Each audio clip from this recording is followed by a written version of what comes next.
I don't know what my highest excitement is. Sometimes it feels like following my highest excitement is not leading me to the synchronicity and effortlessness I would expect, which leads me to not trusting my excitement and feeling confused.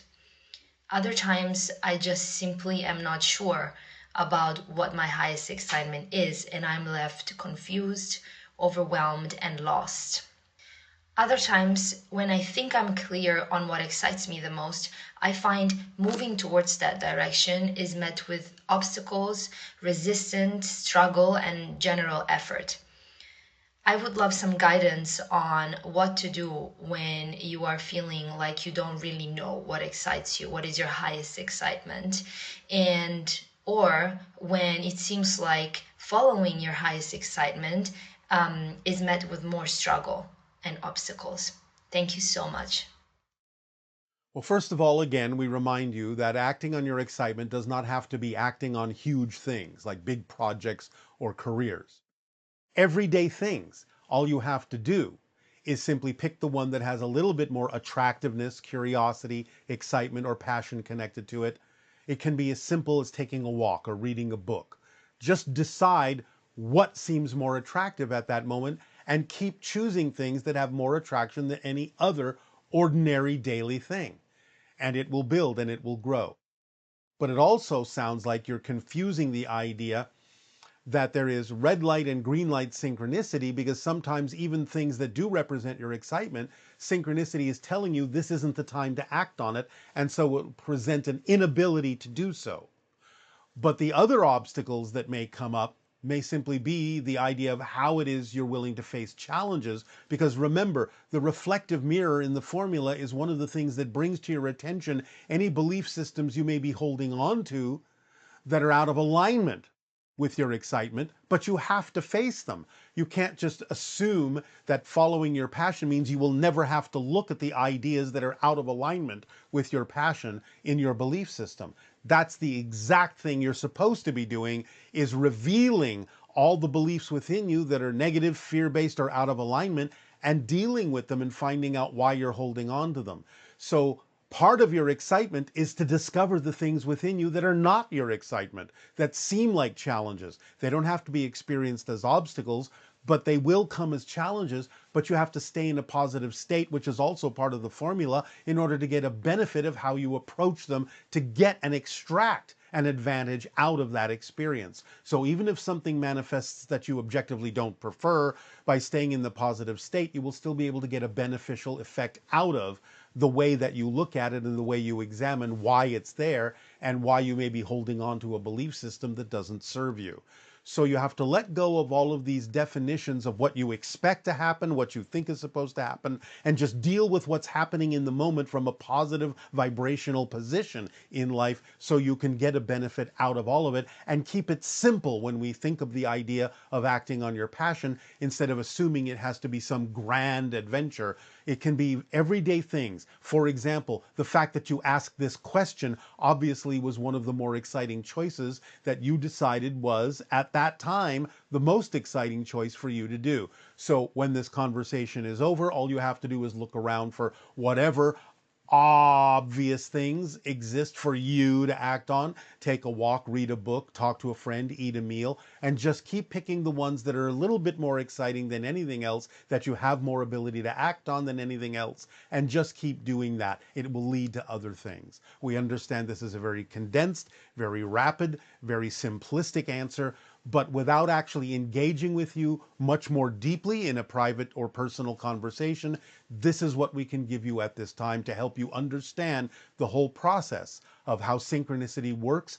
When it's green light synchronicity, it allows you the ability to act on things. When it's red light synchronicity, it says this may be representative of your passion, but this is not the step to take right now. So look around for something else that you need to do, rather than feeling like you're banging your head against an obstacle. Don't just stay there and try to force your way through it. Red light synchronicity may be saying this is not the step to take right now. Look for something you are able to act on. Hi, Bashar. And to you, good day. I'm seeing your messages and videos for some time now. I'm I'm so excited to have this meeting with you. We have deep appreciation for the co-creation of this interaction with you as well. I would hope if you could please help me understand a little more about the idea of physical experience related to the concept of being a projection of this consciousness. Yes, well, we sort of just described all of that in the monologue. Yes. So the idea, again, is that there are vibrations, frequencies of energy within the soul, frequencies of light that cause patterns within the soul. Those patterns are focused by the soul in a way that projects those patterns into a kind of condensed focus point within the center of the soul, so to speak. And that projection of those patterns, that condensation of those energy patterns, creates a focal point in the soul that you call your physical personality. So it's projected that way. And because it is projected by those vibrations, those frequencies, then the physical personality perceives the idea of a reality around itself, which is made up of those frequencies. In a sense, it's almost like the physical personality seed or crystal at the center of the soul is seeing its reality projected on the inside surface of the sphere of the soul, as if that is the theater, that is the screen, 360 degrees in all direction, upon which the crystalline seed projects the idea of its consciousness, of its reality outside of itself, because what it's actually seeing is the, so to speak, inside of the sphere of the soul that it is. And that's where its holographic projection plays out, seemingly around itself, because the physical personality is concentrated at the center of the sphere that is the soul. Does that make sense? Does that answer your question? That makes sense, yes. But the question is about I am perceiving this reality in are you perceiving my reality? You are perceiving your reality? Yes. But It's we are agreeing to some degree to create something similar enough that we can talk about things as if we are sharing the same reality, even though we are creating our own reality. We're creating our own version of reality based on our connection and communications with each other, with everyone, to create a reality that is similar enough to the reality you're creating so that we can create what appears to be a shared reality, even though it is actually different realities. the experience is everything in the same moment. Yes. But you only We are experience what you're focused on. yes. So there are many aspects of what we are creating that are not visible yet, or may never be visible, because you may not need to create your version of that in order to experience it, because it may not be relevant to do so. But what you call the idea of the future are simply elements of the realities that we are creating with each other that are not visible yet, but they are there. So they become visible when it is relevant for them to become visible, because that's what you're now focused on. And from your linear space-time perspective, you call that becoming visible part the future. Yes. And the part that now goes invisible but is still there, you call the past. But all of it's there.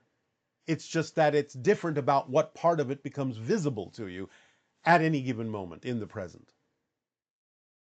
So what I experience now with you, Yes, from my point of view, my perspective, it's a projection yes. of my consciousness. You are perceiving the same, but in your point of view. I am perceiving something similar enough that we think it's the same. Yes. Okay. That's one of my questions. Yes, it's very similar to what you're experiencing electronically now in this particular exchange. In other words, you know that you're not actually seeing the physical body of the channel. You're seeing an image that has been electronically converted into images and sound that then open up on your computer so that you can see a representation of the channel. You're not actually seeing the channel's body directly, but you're interacting with it in a way that lets you know that there is such a being as the channel who is channeling a being like us, but you're not actually seeing the channel's body directly. You're seeing a Yeah. projection. So it's similar to That's that idea. that's actually the same feeling, and like information, it's flowing through me. The same thing that I was feeling, it's what you just said. So Yes. it makes perfect sense. So thank you so much. Yes, you are so welcome. Is there a difference between an angelic or spirit guide or an extraterrestrial Well, yes. being? Yes, although many of us have similar qualities, and so sometimes it can be challenging to tell us apart. Because, as I said, we have many of the qualities of spirit, and so vibrationally, you may still think you're speaking to a spirit, even if you're speaking to an extraterrestrial, or vice versa. You may be speaking to an extraterrestrial that you think is a spirit. You may be talking to a spirit that you think is an extraterrestrial, because sometimes it's challenging to tell us apart. Nevertheless, yes, there is a difference between the idea of an angelic being that has never been physical, a spirit guide which may have been physical in its experience, or members of your soul family that may choose to have been physical and taking turns playing different parts for you in different lives, so to speak. So, spirit guides can also be someone who has been part of your soul family or doesn't have to be. It can be someone who, in a sense, is being trained as a spirit guide, and based on their level of skill and their particular choices of what they would like to do, they may be, so to speak, assigned to different people to help them grow as a spirit guide, to learn how to communicate and help people who have chosen to have physical experiences. So, yes, there are differences in the way that the beings may experience themselves in different dimensions and different realms, but ultimately they can sort of function in a similar way. Okay. Thank you so much. Yes. I, I don't know if I'm allowed to ask a last question. Well, you just asked the question, so I suppose you can ask another one. Um, it's difficult to me to imagine extraterrestrials since I was a child, specifically the what we call here the grays. Yes, well, they're not truly extraterrestrials in the classic sense. They are mutated humans from a parallel version of Earth. Yes, this idea or concept, although I found it fascinating, and it really starts piquing the curiosity of my experience, but it's also terrifying to me. I Why? can understand why. Well, probably because you've had those experiences, you've had those encounters, and as we have explained, the idea of beings that are operating on a different frequency, whether it's higher or simply representative of a different reality, can feel to your physical mind something similar to the idea of the spirit realm vibration, and to the physical mind when it's exposed to a vibration of another dimension, another reality, or a spirit realm, may react to that frequency as if it is dying, because that's what that frequency represents to the physical mind. And so the limbic brain will react as a fight or flight survival mode suddenly, because being exposed to that energy may make it feel like it's about to die, even though it may not actually be about to die. It may feel like it's about to die by being exposed to that energy. And that's where the fear reaction comes up. It's a survival mode reaction of the limbic system in the physical mind. Thank you so much. Yes, there is nothing to be afraid of, but we understand that your body may react that way. Yes. That concept also makes very, very perfect sense to me. Yes. Thank you so much. Well, thank you very much. Aveo. Ave. Hi, Bashar. I just watched an excellent lecture of yours about letting things in and letting go of the things that are not meant for us. I'm just wondering, regarding things that are not meant for us, why do we want them so badly? Such as the wrong person in a relationship. Just, and asking to let go of, the desire so much and it just not going away. Can you help me understand why we so badly are drawn to things that are actually not a good match for us, or not a match with our frequency and vibration? Thank you so much.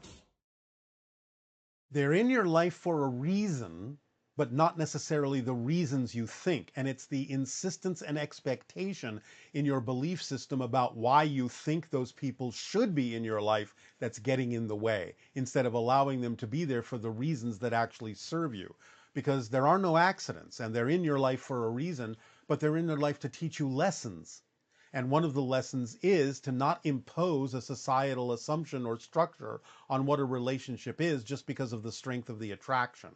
It's about the idea of what are you learning from that relationship that allows you to become more of who you are and choose the things that you really prefer vibrationally in your life, instead of just insisting that this thing that has been attracted is supposed to serve a certain purpose, instead of just simply learning the lesson that it may be showing you that you need to let it go in order to attract something else that would actually be more relevant for you. So it all serves a purpose, but the question is, are you learning the lessons from what that relationship is showing you, or are you continuing to insist that it should be something that it's not?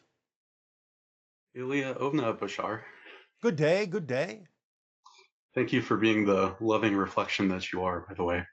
It is our passion and our pleasure. I recently came to have some validation that I have a connection to the hybrid program, All right. and I've made agreements with certain mantis beings. There was a symbol that came through about phoning home, and I was hoping you could add some light to this. Phoning home. Yes. All right. Well, first and foremost, when you are dealing with the mantis beings, with the grays, with the hybridization program, you are usually experiencing a shift in your energy vibration that is closer to the idea of spirit. And spirit represents your true home. So it could simply be your interpretation of realizing that you were very close to home, vibrationally speaking, anytime you had any of those encounters. Okay. Did I make a agreement to do any channeling for one of these beings? Do you mean with one of those beings, channeling one of them? Yes. It is a probability that you can pursue if you wish. Could you give me a name or permission slip to follow that pathway? Well, are you first of all talking about being excited about vocal channeling or automatic writing or doing some kind of readings for people or divination systems? What style of channeling? Because remember, anyone that is doing what they love to do is in the channeling state. They can decide how they wish to express it. That's up to them. So, what form of channeling are you most passionate about exploring? I think I'm still trying to decide that, but right now I'm leaning towards the vocal side. All right. Well, are you willing to gather people around you who are asking questions so that they can pull the information through you? Yes, absolutely. All right. Well, then we would suggest that you do that. But you have to get out of your own way. You have to not care what comes through. It has to be all right if you get nothing at all. You can't be worried about looking strange or silly. You have to allow the information to come through by having people ask questions that pulls the information through you into them, so that you can just be the conduit and the vessel and you don't have to think about what you're getting. So it's a relaxed state of just allowance of whatever happens to happen, knowing that at that moment, even though you will get better with practice, that whatever happens in the moment is what needs to happen to give you the opportunity to practice and to feel out how the information comes through you and what your particular style is all about. So if you're willing to start that way, then gather some people who are willing to help you practice by asking questions that they would really like to know the answers to, and see what happens. Okay. All right? So further on that, during the same time when I got the symbol, I also got information about following patterns of cubes. And you mentioned something about how a cube symbolically is kind of grounding into physical reality. Is there any Yes. information you have about how that might connect to block DNA? How it might connect to block DNA? Yes. Why do you think that the cubes block DNA? Not block as in do not allow to proceed forward, but block is in term of a cube as a shape, I guess. All right. Well, it's simply, again, symbolic of the idea of physical reality in a grounded sense. That's why people instinctively refer to your planet as the four corners of the world. They think of it in a cubic form because that represents the idea of a very solid, stable, grounded shape. It's symbolic in that sense of a full experience in physical reality. Does that make sense? Yeah, I think so. Uh, Separate question. So I've recently come across some information about uh, Tibetans. Is there anything you can add to the conversation about that at this time? We are not allowed to discuss that at this time through this particular terminal. Okay. Separate question then. So nature of physics. So when we transition and our universe essentially turns into spirit and less crystallized in physical reality, what happens to that physical reality that was our universe? It remains within your soul. It remains within the oversoul. It becomes information that allows the soul to grow and make decisions about what it would like to do next. It's rendered into information, basically. Okay.